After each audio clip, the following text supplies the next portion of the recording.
Captiva bir mashinasi pechka muammosi bilan kelgan. Pechkani tekshiryapmiz. 25-6 gradus.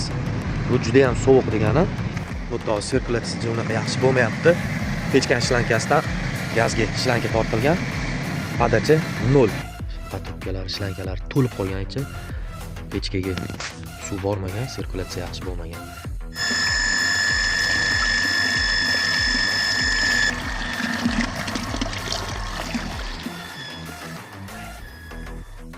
Pechkalarda muammo bilan kelgan Captiva mashinamiz tayyor bo'ldi. Ko'rishingiz mumkin. 68.1 gradus issuvlik ko'rsatyapti. Mana pechka turibdi. Mana pechkamiz. Endi bu mashinada bitta ichini isitib olgandan keyin mana bundoq qo'yib qo'yib yursa bo'ladi akamiz.